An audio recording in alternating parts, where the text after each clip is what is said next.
We're going to be starting in just a minute, so if everyone can make their way to the panel room, find a seat, feel free to sit on the sofas or kind of gather in the back.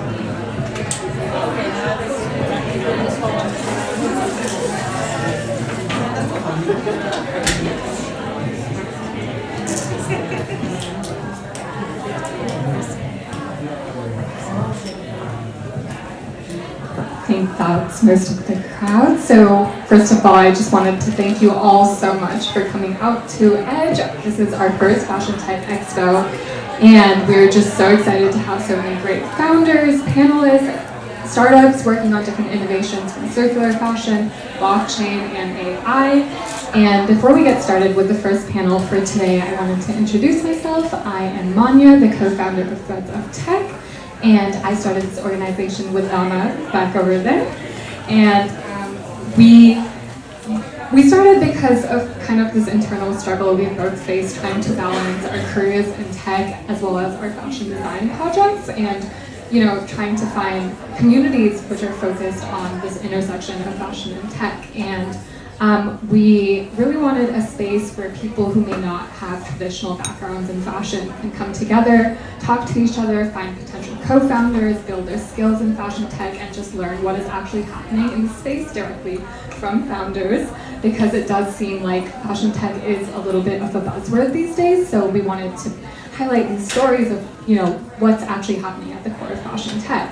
And our first panel today will be focused on circular fashion, which is a sustainable approach to reusing and recycling clothing to lengthen the life cycle of it. So, starting from production and manufacturing all the way to the end with consumption and reselling and reusing. So with that, I would like to welcome all of our panelists here today. Big round of applause. And I'm going to pass it to Tatiana to introduce both herself and her company. Is it working? First of all, so good to see everyone. I wish that I know why you guys here. Anybody volunteer? Are you designers? Are you in tech? Are you in... Where are you coming from? Let's do a raise of hands. Yeah, because this will actually help us to have a more meaningful conversation. I guess who in here is a designer? Okay, see a few hands. Very cool. Who in here has kind of more of a traditional computer science background? Very cool. I'm like, what other categories are there?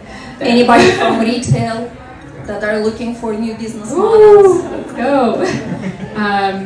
VCs. Okay, we are they'll become a very popular sector of economy to fundraise. So anybody who is starting in fashion tech, please keep it in mind. My name is Tatiana. I'm a founder of Sangrove, and we are specifically focusing on overproduction. And my enemy is waste of unsold goods, because if you look around and we are sitting in a beautiful mall, but wink wink, 30% of the goods in this mall and in any warehouse, in any facility that stores goods, going to be unsold. So think about not only waste of financial resources, think about the environmental cost. And hopefully I will tell a little bit about how we see it's going to be solved.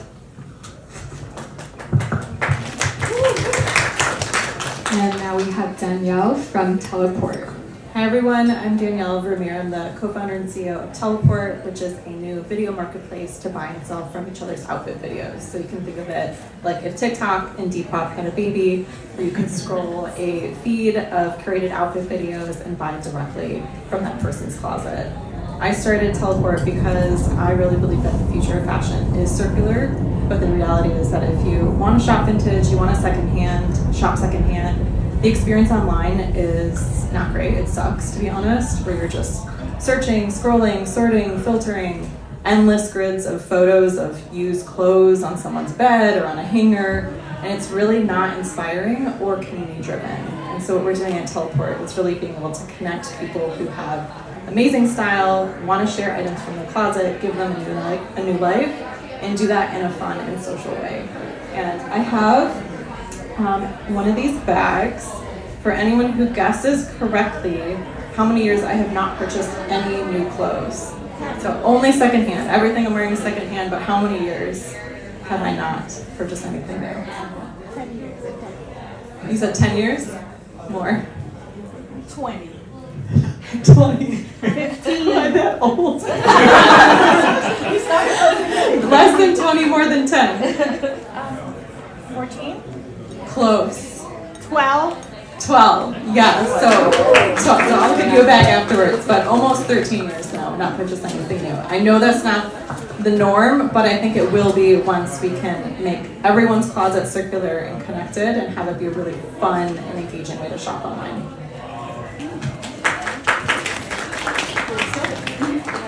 Hi everybody, my name is Rachel Sterling. I'm the co-founder of alternew.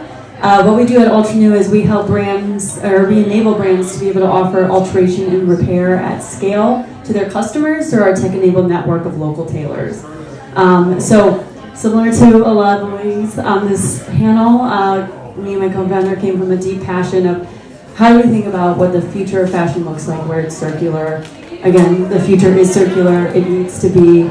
And one huge component of that is how do we extend the life of our clothes? How do we be able to take care of the things that we love and be able to also even support a resale market, support being able to pass things down to our friends, our family, or to another person who loves the piece as much as I did at one point. And we really need to take advantage of the existing infrastructure that exists, which is tailors and cobblers, jewelry and watch repairists, who for now many years have been kind of left behind from a tech standpoint. Bring them up into the tech-enabled world that we live in, and also allow them to be able to connect into brands and consumers who want this experience but just don't even know how to engage with it anymore. If you're a brand and you want to offer alteration and repair, but what you're good at is selling product, how are you supposed to set up an internal service program that's entirely challenging? It's a very different business model, and it ends up being a cost to the business that works at a loss and is supported by other sectors of the business. So again, what we're trying to do at alternew is how can we make that easy for the brands, easy for the customers, and turn alteration and repair into an industry that's profitable, is exciting to join as a young fashion student, and is something that really enables the sustainable future we envision. I'm so inspired just listening to all of you speak. And right before the panel as well, I was just telling the panelists, I'm like, wow, we all have such a different approach when it comes to, circular fashion, circular economy. We all solve such a specific piece of it. I can't wait to connect with all of you after this and really work together to kind of slowly bring all the pieces together to actually make it circular. Hi everyone, I am Robin Lim, co-founder of Evermore. We are a re-commerce platform. We work with brands to tokenize their garments, and we add in these garment tags, fabric garment tags, that enable seamless resale. So whenever the customers buys one of their clothing, they can scan this tag, add this garment into their digital closet, and from there directly resell into our re-commerce marketplace. So how we kind of came upon this vision and this idea is that, so my mom is actually a fashion designer. She's been in the business for about 20 years. And something I noticed is that, when I speak to fashion designers, a lot of them have very good intentions. They came into fashion because they're inspired by it, they love the creativity of it, and a lot of them aspire towards sustainable fashion. However, there's often this, they're caught between opposing forces, right? On one hand, you have the pressure to grow revenue in order to make a livelihood, but on the other hand, there is this guilt for contributing to more consumption, contributing to more production, more waste, and this is very much because of the linear system that we exist in. Simply there isn't any other alternative. And so with Evermore, we want to be the alternative. We want to work with brands to kind of see how we can transition their business models into one that is more circular, one where they can actually continue making revenue and profitability outside of that first sale and first transaction, so that there isn't that pressure to make more, sell more, and waste more. So as Robin was saying, very diverse group of panelists here with us today, ranging from the very early manufacturing and buying process with Sangrove, and then all the way to the end of, how do we get these garments resold and recycled and secondhand shopping, and in between alternew helping with alterations. So I think it's really cool how, there's all of these companies that connected, even though they're not working on the exact same thing. And with that, I think we can go ahead and jump into our questions. So I don't know about you guys, but I feel like my brain has been rotting from just how many micro trends have been pushed. Like, I don't know what office core, coquette, bayonetta, I don't know what's going on anymore. And I think retailers have definitely taken this into account too, with how often they're pumping product into stores. These pieces that are in stores are taken into warehouses and trashed, put in third world countries and landfills, and trend cycle is just contributing so much to overconsumption and overproduction. So with Sangrove focused on the middle of this product life cycle, how do you guys work to prevent overproduction by involving retailers in the production process itself? Our idea is actually involves consumers, and I hate this word because we're all sitting here not naked, right? So we buy. I would love us to come up with a new term how we call ourselves, because we are part of the equation. And calling us consumers, to me, has a negative connotation, kind of like we're doing something bad, when in fact we are supporting the economy with creative minds, and we're supporting one of the biggest industry that is constantly hiring. So coming up with a new term is in my books, and anyone who can volunteer and help would be, that help will be greatly appreciated. But going back to the question, why overproduction? I believe that, again, that the vicious cycle starts with not knowing what we will buy.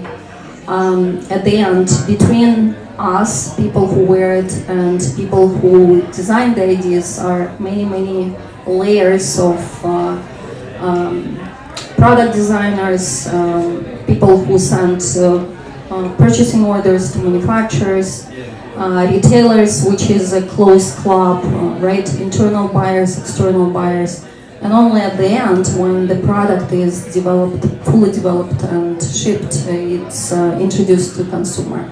So we came up with the idea of how to introduce the product, especially now in 21st century. The product has a digital footprint. How to introduce it to consumer as early. I'm sorry, I will be using the old term. How to introduce it to the market as early as possible. How to know what out of all ideas is needed and wanted. How to filter that 30% of unsold goods early on. How to get early sales data, so it's not only overproduction but underproduction too, because once in a while you guys, those four designers here, come up with a brilliant idea, but it's trendy, it's for this specific season, and if you miss your numbers, you miss potential revenue, right? So all of this came into our mind as a technology that we call impact shopping, and it's a way to aggregate individual orders into bulk, because it's an economy of scale. We need to meet MOQs for the brand to be able to produce, and leveraging sustainable belief in especially in young generation who are saying that they're for the planet. So leveraging that belief into giving the intuitive tool in a very easy way, not requiring technical skills or reading the labels or being a chemist or being somehow, I don't know, super smart, but giving the very simple tool to shop. So that's what we're pushing, a new way to shop, which is buying before production. Probably extended my time No, because it's okay. I can speak about it for ages. Yeah, and can you elaborate a little bit on how this on-demand manufacturing is more favored by consumers than pre-orders or things along that line? We want to stay away from the old terminology because pre-sale and pre-order doesn't work. There is no motivation for people to buy that way, right? So in order for a new way to work, we are establishing a new motivation, which is, and I'm sorry, buying new, buying on trend, but in a way that is not harming the planet and actually saving the planet. Because if we, all of us, if we put our orders before production begins, we help the industry to get rid of that excess of inventory that otherwise they will produce. So new technology plus new motivation equals impact shopping. Love that. So on the topic of overproduction, this is kind of targeting the problem for when consumers make the decision of what they're ordering, but when these clothes have already been bought and might not fit well, that is also a whole cycle of waste. And Rachel, I would love to hear more about how alternew is kind of simplifying the alteration services for fashion brands, and also, you know, with that in turn increasing customer loyalty. No, yeah, okay. Yes, I would love to answer that. And it's an important point to bring up, because something that we really like to emphasize when we think about alterations and repair is that where the sustainability comes in is not just the extending the life of clothes through repair. It also is, instead of you going on a jean hunt where you buy 5 pairs of jeans that in 5 different ways don't fit you, you can buy 1 pair of jeans, get them altered, and then you literally have a pair of jeans that were made for you. And how awesome could that be if we have that kind of luxury experience and calculate that in to when we're making that initial purchase, rather than, again, doing this like constant hunt for the thing that never fits you right. And so that's really how we're helping contribute to stopping overconsumption in a sense, because again, a lot of overconsumption comes from fit issues. Not only that, but a lot of returns come from fit issues. So this is a benefit not only for the customer, but for brands as well, who are losing billions. We're talking hundreds of billions of dollars every year from returns, majority of which are coming from fit issues or customers using their home as their own personal dressing room, because it's really hard to know how to get something to fit you just off of a small, medium, large sizing. I was joking that I was going to repeat myself already, but something we say at alternew is that clothes are mass-produced, bodies are not. And so that is why alteration and repair is so fundamental to how do we address this overconsumption need. And even if you're purchasing things secondhand from someone else using teleport, or you're purchasing something that was made to order to you, you still might need that alteration and repair. And so that's why we're trying to help not only the consumers, but also the brands be able to build that trust, build that better experience, and create a luxury wardrobe effectively for yourself that should be accessible to everyone. Very quickly, the reason why we think alternew needs to exist is because, frankly, we're not creating a new category of tailors, right? Like, tailors is a thing that exists. That's not new to anybody. But that experience is so antiquated today, so how do we make it accessible? How do we make it fun and exciting and just as enjoyable as shopping? And that's something we're trying to address, is how to improve that customer experience and address that for the brands, for the customers, and honestly for the tailors themselves. I really love that. Can I just hop in with a quick question as well?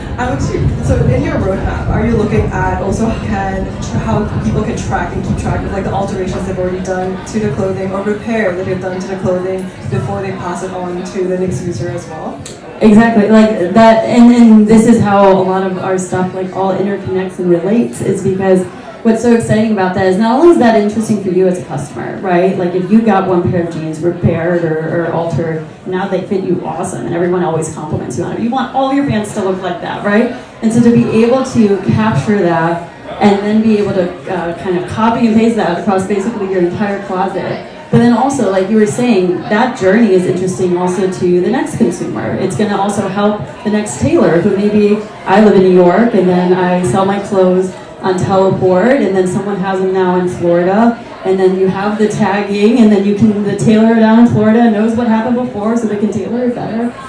We see how all this interconnection and using tech to enable circularity is so valuable to how we really think about the future of what this industry could look like and how we can enable that. Again, via tech. For all the tech folks in the room, I was an engineer, so like I feel you. I'm out there with you. Yeah, exactly. The nerdy techness will be coming through already. I actually suggest that tagging comes from the very beginning. And 100%. it can be marked that this comes from a particular batch that was produced zero waste. Right? Exactly. So it was produced by demand to the real people and nothing was wasted on the way. Exactly. Yeah. So Whole that's the process. entire circularity. Exactly. How we all work together. So right now when we work with our designers to tag the clothing, it does contain information around, the provenance of where the textiles came from, what is the material that it's made of, what values do they have as a brand? Is it zero waste? Is it artisanal made? Is it upcycled? And so on. So we have all the information and then now, plugging it in to show On secondhand shops, like the credibility that comes with when someone says, oh yeah, this shirt is brand new, but then you zoom in and there's like stains or like it's ripped. So Danielle, I would love to hear about how Teleport, utilizes user-generated content to establish this social trust and also give consumers more informed decisions in what they're actually buying secondhand. Sure. So I think we all agree that being able to see a video of how someone has styled a vintage item, a secondhand item, in an outfit, how it moves, how it fits, is going to give that buyer or consumer a much better view of what they're buying, rather than a static photo. So you think about the latest micro trends. The last one I heard recently was chocolate syrup hair, and I wanted to just scream. Brown hair. It's just brown hair. Or the latest one, eclectic grandpa. Basically just oversized sweaters that you can get at the thrift store. If you see an oversized sweater hanging on the rack at the Goodwill, it's out of context. You could be like, this is the ugliest thing I've ever seen. Or it could be really ugly cute when put together in an outfit on some cool girl or cool guy who styled it in a really fun way. And I think that's what's missing in the current leading secondhand marketplaces is it's just photos for the most part. Maybe it's on body, maybe it's on a mannequin, but for the most part you don't have that video to really bring it to life and also show how that same item has been styled in a dozen ways. So I'm an outfit repeater. I wore this outfit last weekend.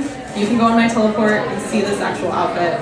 When I do my Teleport again today, you'll see a record of all the different ways I've styled it.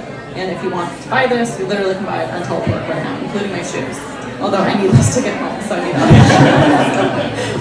Maybe you can ship them. Exactly. I'll find something else here if you really want them. But video is just that better medium, and then also being able to converse with the buyer and seller beyond just the clothes. Because I think we all know here, it's not just about the clothes. Fashion is never just about the garment. It's how people express themselves, how they want to share their style, how they want to try new trends.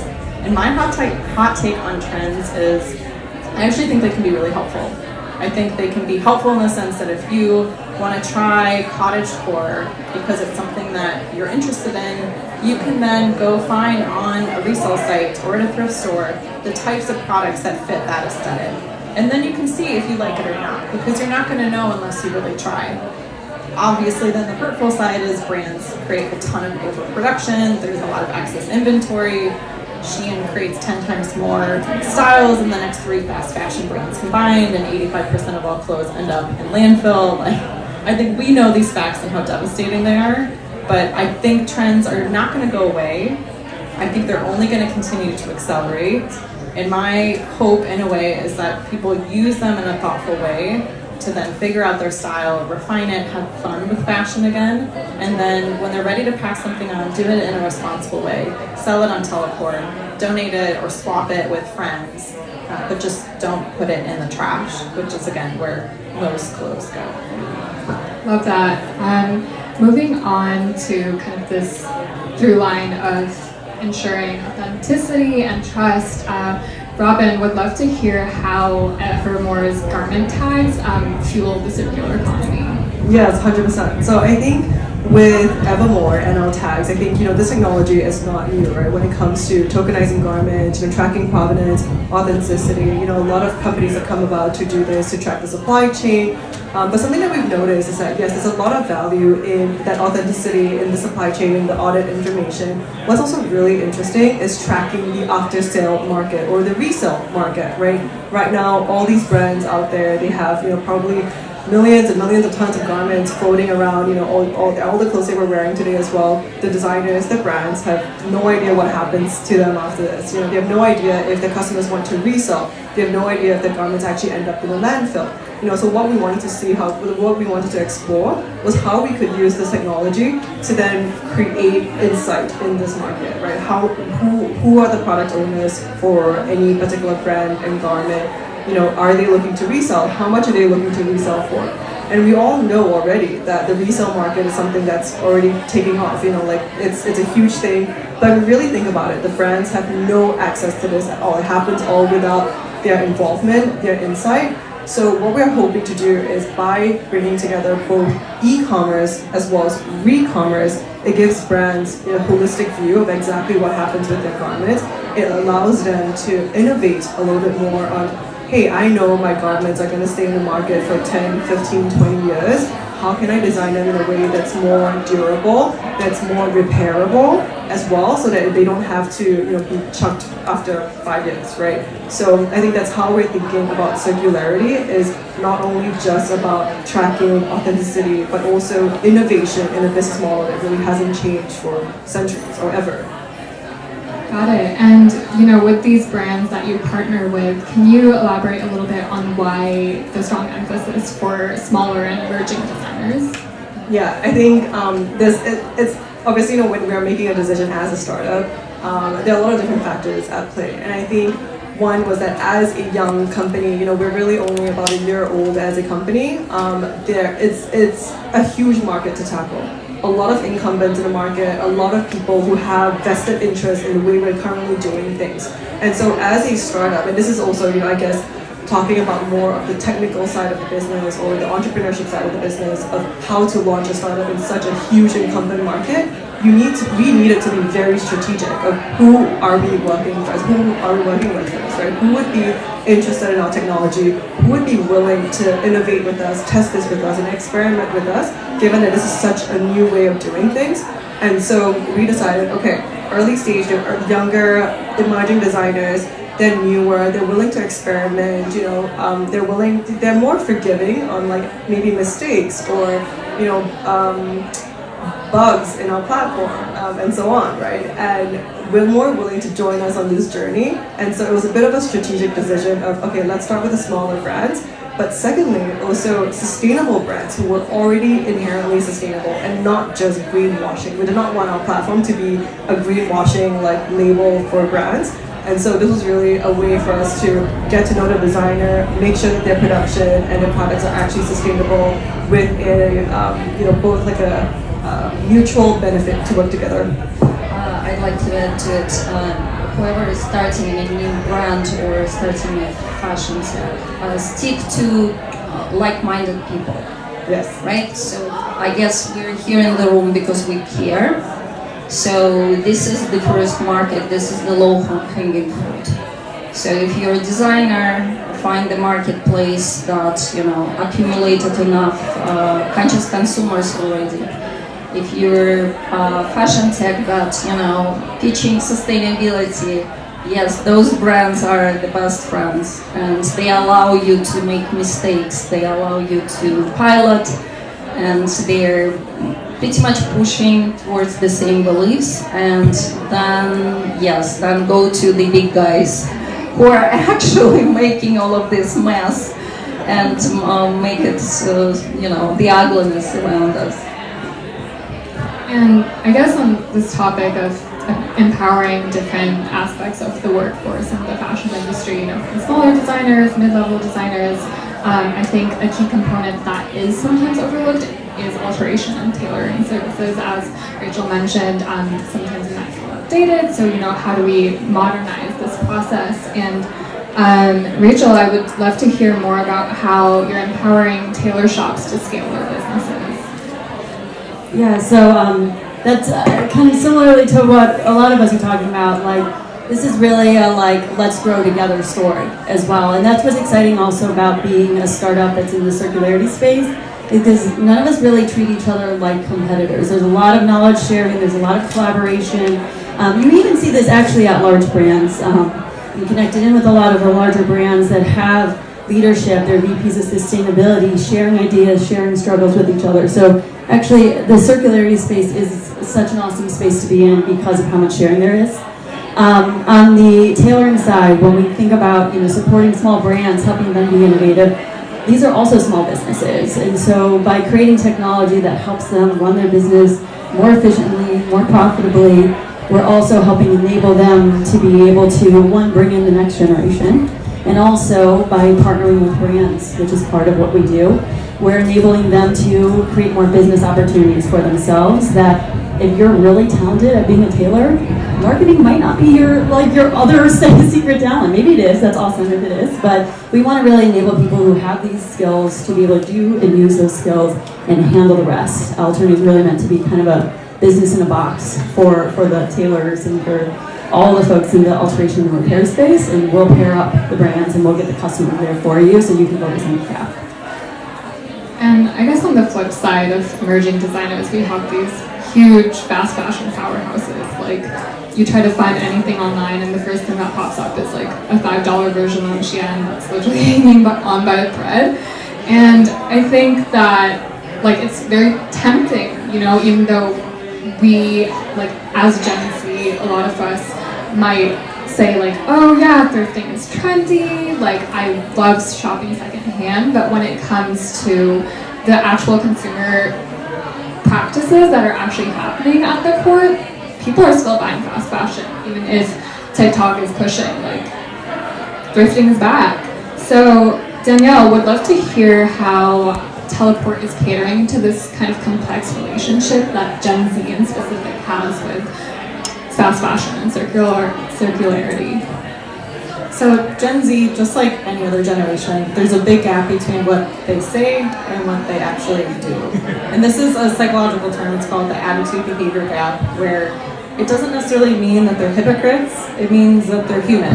Just that you might desire to want to shop more sustainably, but you are on a budget and you can't afford necessarily what ethically made brands charge for one item, especially since TikTok trends and fast fashion brands have really trained younger consumers to expect extremely low prices for items and really warped our thinking that, well, why would I pay $40 for a sustainably made, better quality shirt when I could get 10 shirts from Shein?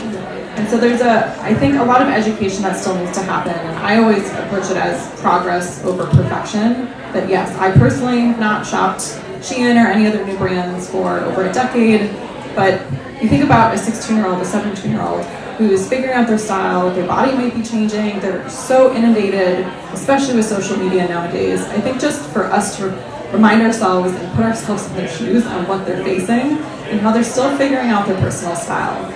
I would never shame someone for shopping at Shein. There are reasons for that. I think the discourse has gotten crazy out of hand on TikTok against Depop girlies and resellers taking all the good stuff from the thrift store, when the reality is anyone who says that, I think you should sign up to go to the bins. Go to the Goodwill bins and see how every 15 minutes there's huge bins wheeled out full of overflowing clothes that are destined for landfill. And you can find a gunny Saks dress. I had a friend find a gunny Saks dress for cents at the bins. It went to the bins because no one took it at the thrift store. So they're not taking all the good stuff. It's just, there's so much stuff. There's so much inundation on every other social media platform. But I think in terms of the complex nature of it, Gen Z is really split 40% said they have a very unfavorable view of Shein and other fast fashion, but then 40% said they actually have a positive view. And I think you can hold both of those together when you understand that the underlying desire is affordable, on-trend clothes. And so if you want affordable, on-trend clothes, you really have two options. You can buy fast fashion, Shein, whatever, or you can thrift.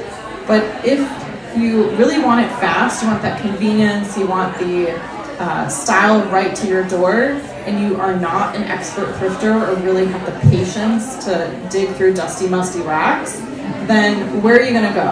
And so really at Teleport, what we're building is the place that is more of like a third place for thrifters, where you can go have a more curated feed of people whose style you like, whether it's that coastal grandma or it's soft grunge or mob wife or whatever made up thing. You can find people whose style resonates with you, flip through just like TikTok, but then buy directly from that feed, from their closet. And so really making it easier and more fun to thrift online versus you having to scroll endless grids of products alone. I admire people who are working at the end of the product life cycle. Recycle, reuse, refurbish. I mean, it's all sounds great, but as been mentioned, there is no way to stop the industry, and there is no way to stop young girls to want to stand out in the crowd, right? They will do everything and anything because that's their prime instinct. We are wired that way. So I think that we need to embrace it rather than shame and guilt trip them. Let's give them the tools so they can be as colorful as they want and as many times as they want, and at the same time give them the tool to personally contribute to sustainability as in the same way of not even thinking about it. So, for example, we all recycle. Nobody pays us to recycle, right? So how this shift in consumer behavior or our behavior, how it happened, right? So some of us may remember or not or read that was the government that actually pushed new regulations. And that's what we're hoping for, that the government will step up and support what we're doing. But also, it needs to be like, I'm doing it, it feels good, are you doing it? So that's the way to spread it. So I would love us to embrace a new language in sustainability, which is positive, inclusive, and pretty much in the tune, yes, we can change it. And the more tools and the more ways, the better. Yeah, I think beyond just policy as well, I think when it comes to sustainability, at least from our perspective, is that it's not an awareness issue. Everyone knows the climate crisis that we're in. The government knows, businesses knows. I think something that we realize as well, it's really just an incentives alignment issue, right? Right now, there are no incentives for fast fashion to change their business models because they're just making so much money. It's like, why would they ever change, right? And so I think something we want to try and figure out is like, how can we then use technology? How can we use all of our solutions to realign those incentives, not only for businesses, but also for consumers? So it's something that I've been really curious about and kind of thinking a lot about on the consumer side as well, actually, is that, yes, affordability is a huge factor when it comes to shopping. But we only think about that from the first transaction, what I pay out to buy a piece of clothing. What if there was another way to think about it of, yes, I pay this to buy this piece of clothing and use it for 1 year, 3 years, 5 years, but at the end of it, when I'm done with it, I can actually still maybe resell it and get back a pretty decent chunk of it, right? And that it completely changes the paradigm because now it's no longer like, oh, this is just a sunk cost. We have a way to actually recoup some of this investment that we've made in our clothing, and we're able to cycle it through the economy in that way. Thank you. And with that, I would love to open up the floor for any questions from you guys. Feel free to stand up, say your name, and who your question might be directed to. Don't be shy.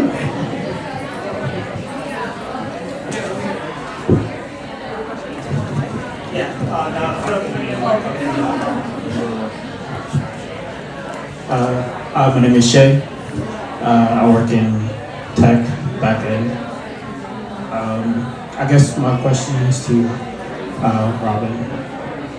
You just mentioned about being able to track your clothing over its life cycle and having potentially a market to be able to see how that what is value by the time you want to resell it. So on that note, how are you going to achieve that for the broader marketplace? Does that look like Web3? Does that look like something else, something more traditional?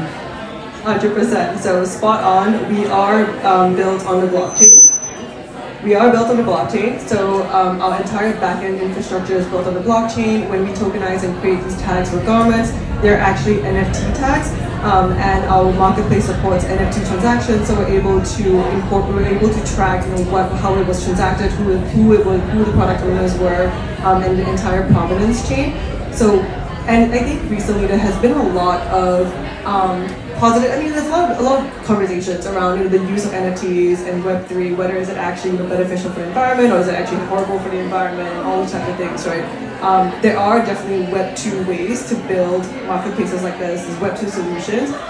However, we chose to go with Web3 because of two key reasons. I think the first one of it is very much on the ability to actually work with different partners outside of our current ecosystem, right? So firstly, interoperability. So when we think about if I was to partner with Alternew, and I have my own database of all my customers that own all these products from all these different brands, and I'm trying to connect with her database to figure out which customers have made an alteration, the tailors coming in and putting in information of like, oh, I substituted this thing with like a different type of zipper or like a different thing, here and there. How, in a Web2 way, how would we ensure that our databases are in sync? It'll be very difficult because, it's a lot of Web2 right now is completely siloed, and I think that's also one of the reasons why the linear economy persists, right? But that's a different conversation. So when it comes to the interoperability, being able to trace not just how a product moves within my ecosystem, but moves outside of my ecosystem, I think that is the most valuable feature of this technology that we're building on. I'm glad we're finally talking about technology part, not only about the designs and the product. Tracing the product on blockchain, and on our hand, we are tracing impact that is made individually by consumer every time they shop. And we can trace it, again, thanks to Web3 blockchain, Ethereum based, so everything is interconnected at the end. Yeah, do you have a follow-up? I actually did. Sorry. So, how do you ensure that your partners from the manufacturer side are actually putting all their stuff on chain, and that you can track not just what they're building, but all the other parts of the system that they're getting their materials from? Again, at the moment we are not interconnected, and so that's why we're here. Yeah, that's why we're here. But we will, because I think every one of us, if we specialize in one very tiny slice of the problem and do it perfectly, then probably more chances for us all to succeed. I was talking about tracing impact, so it's not product based, it's more based on the way you shop. And every time you can make impact if you buy before production, and we can record and measure it based on the averted emission, right? So I don't want to go deep into it, but every product has a carbon footprint. So imagine the carbon footprint of the entire production. So we are able to give an ESG compliant record to the brands, so they can record their impact, but also generate a record of impact to consumer. Into such emerging tech. So what we have done with Evermore is that we've completely abstracted any of that away, right? So as a user, as a designer, the user experience is completely Web2. You would use our dashboard as a designer the same way you would use shopping or these marketplaces. And as a user, it's no different from any other web application that you're already familiar with, except when you create an account and you add your garments into a digital closet, it is actually a self-custodial wallet that we create on our back end, right? So I think there isn't really a need for users and for any other stakeholder to cross that high barrier to entry. It's really the role of people like us, our startups, to then use the benefits of this technology, really leverage this technology, and change the user experiences and evolve the user experiences. Thank you so much, Robin and Tatiana. We have time for one quick question if anyone has anything aimed towards Rachel or Danielle. Hi, Alex. My question's for Rachel. I just wanted to find out a little bit more about how alternew works. Is it like people, do they send clothes in to tailors, or do they have to be there specifically, or is it more like they can do like, a body photo or something? Yeah, that's a great question. And this is really dependent on the brand that we partner with and kind of the experience they want to curate for their customers. So for some of the brands that we're talking to, they provide a much more upscale luxury experience. And so what we're talking to them about is much more white glove. How do we have the customer be able to either, in its most extreme sense, we send a tailor to their home. And so they're being able to get measured, full convenience for them, right? Because again, luxury customers want a luxury experience and the brand wants to provide that. But we want to also make this accessible all the way down to more mass brands who might not want to send a tailor all the way to their customers' homes, nor do their customers want to front that bill either. But we have found that for a lot of consumers, the problem is so simply, I don't even know where to go. And so if we can even just lower that barrier to entry of why people aren't getting things tailored, like I would be curious how many of you have, and can think of as I'm talking about alterations and repair, think of that one thing in your closet where you're like, yeah, that still needs to get done. It's this project that just never leaves you, that bag in the back of your closet. And so we're trying to look at from your most luxury customer all the way down to a customer who truly does want to do this and just needs that little push of this is the right guy to go to. How can we help all of those customers and partner with the right brands who have those relationships with those different types of customers? Hopefully that helped a little bit answer. More of the story is it depends, which is an awful answer, but we're partnering with each brand and working with them as design partners to create that experience, and our network of tailors can really fit to any customer solution. Thank you, Rachel. And with that, we will be wrapping up the circular fashion panel. If you have more questions, feel free to chase our lovely panelists down. At 3 p.m. we will be starting our second panel on digital provenance and reselling, so a bit more of a Web3 focus. And feel free to stick around, grab some bites, follow us